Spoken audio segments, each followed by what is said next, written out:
सद्गुरू श्री ब्रह्मचैतन्य महाराज गोंदवलेकर यांचं प्रवचन 29 डिसेंबर. मीपणाचे विसर्जन करून सुखदुःखातीत राहावे.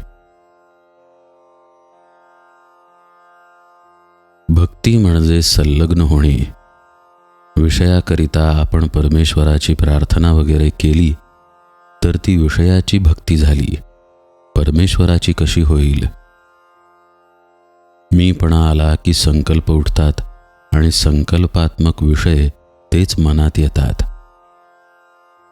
मीपणा ठेवून परमेश्वराची पुष्कळ सेवा केली तरी तीत कमीपणा आहे. प्रपंचाचा त्याग करून बैरागी होऊन मठ बांधला, पण मठाच्या बंधनात पडला. देवाला दागिने घातले का? तर त्याचे रूप आपल्याला चांगले दिसावे म्हणून. चांगल्या कृत्यात सुद्धा मीपणा कसा लपून बसलेला असतो बघा. थोडक्यात म्हणजे मीपणाचे विसर्जन केले पाहिजे. साधू करते पण परमेश्वराला देतात. वास्तविक आपण करते आहोत कुठे? आपण करते म्हटले, परंतु मग आपल्या इच्छेप्रमाणे गोष्टी घडतात कुठे? पण नसलेले करते पण आपल्याकडे ओढून घेऊन माणूस सुखी किंवा दुःखी होतो. ज्याच्याकडे करते पण आहे त्याला ते देऊन आपण सुखदुःखातीत राहावे.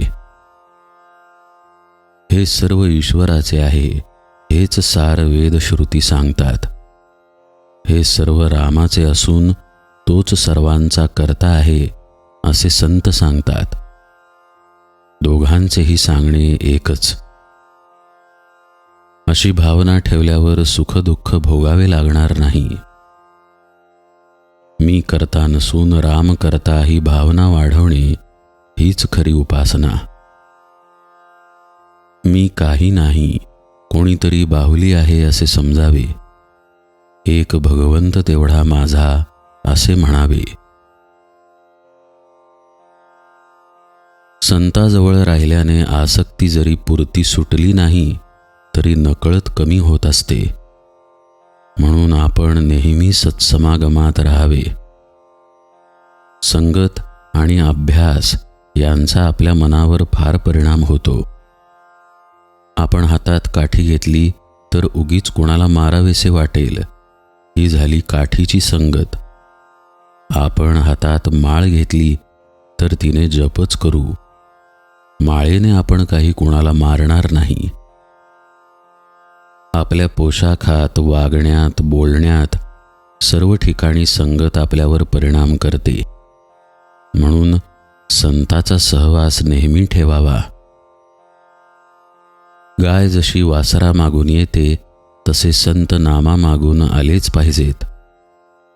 ते नाम घेणाऱ्याला धुंडाळीत येतील आणि त्यांच्या मागोमाग भगवंत अर्थात आलाच म्हणून समजा.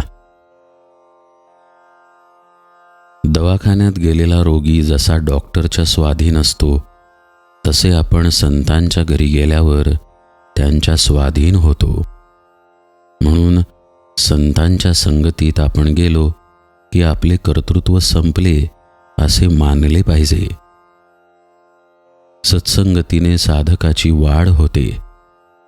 संतांना ओळखण्यासाठी अनुसंधानाशिवाय दुसरे साधन नाही. संतांना भक्तीचे व्यसन असते, ते नेहमी नामात असतात. संत हे भगवंता वाचून दुसरीकडे राहिलेच नाहीत, म्हणूनच ते संत झाले, म्हणजे देवस्वरूप बनले.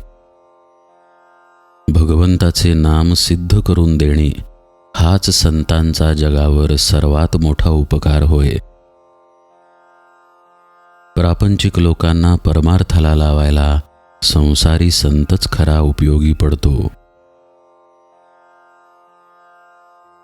सर्व काही रामाचे आहे असे समजणे म्हणजेच सर्वस्व रामास अर्पण करणे आहे. जानकी जीवन स्मरण जय जय राम.